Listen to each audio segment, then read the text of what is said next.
আসসালামু আলাইকুম প্রিয় দর্শক।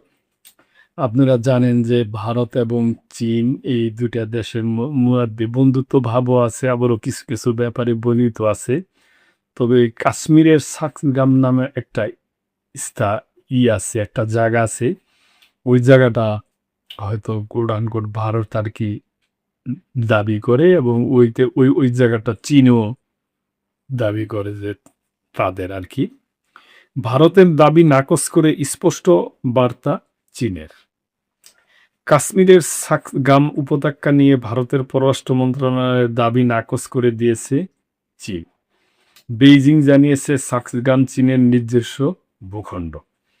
সোমবার এক সংবাদ সম্মেলনে প্রেস ট্রাস্ট অফ ইন্ডিয়ার পিটিআই এক প্রশ্নের জবাবে চীনা পররাষ্ট্র মন্ত্রণালয়ের মুখপাত্র মাও নিং বলেন, সাকগাম উপত্যকায় অবকাঠামো নির্মাণের বিষয়ে ভারতের সমালোচনা ভিত্তিহীন। নিজের ভূখণ্ডে যে কোনো ধরনের উন্নয়নমূলক কর্মকাণ্ড চালানোর পূর্ণ অধিকার চীনের রয়েছে। মাও নিং স্পষ্টভাবে বলেন, যে এলাকাটির কথা বলা হচ্ছে সেটি চীনের অবিচ্ছেদ্য অংশ। এর আগে গত শুক্রবার ভারতের পররাষ্ট্র মন্ত্রণালয়ের মুখপাত্র দাবি করেছিলেন, সাকগান উপত্যকা ভারতের ভূখণ্ড এবং নয়াদিল্লি নিজের স্বার্থ রক্ষায় প্রয়োজনীয় যে কোনো পদক্ষেপ নেওয়ার অধিকার রাখে। তিনি আরও বলেন, ভারত ১৯৬৩ সালের তথাকথিত চীন-পাকিস্তান সীমান্ত চুক্তি কখনোই মেনে নেয়নি এবং এই চুক্তিকে অবৈধ ও বাতিল বলে গণ্য করে। ভারতীয় মুখপাত্রের দাবি, জম্মু কাশ্মীর ও লাদাখ ভারতের অবিচ্ছেদ্য অংশ। সাকগান উপত্যকায় স্থিতাবস্থা পরিবর্তনের যে কোনো চীনা প্রচেষ্টার বিরুদ্ধে নয়াদিল্লি নিয়মিত প্রতিবাদ জানিয়ে আসছে। ভারত একই সঙ্গে চীন-পাকিস্তান অর্থনৈতিক করিডোরকেও স্বীকৃতি দেয় না।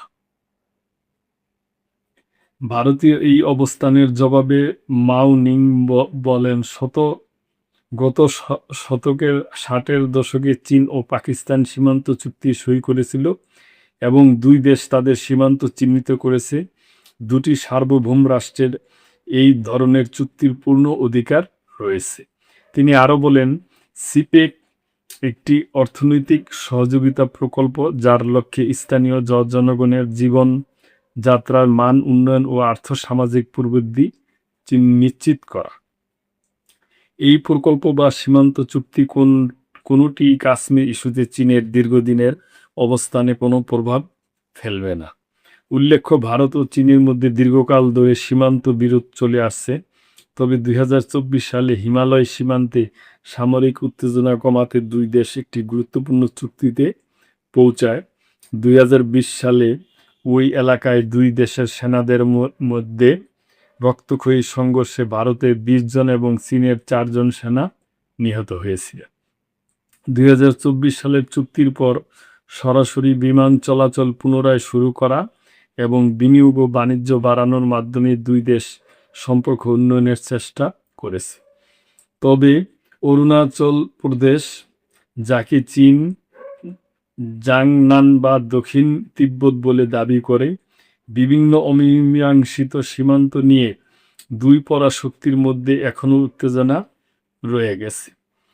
অরুণাচলের বিভিন্ন স্থানের নাম পরিবর্তনের চীনা পদক্ষেপের বিরুদ্ধে নয়াদিল্লি সবসময় কড়া প্রতিবাদ জানিয়ে আসছে।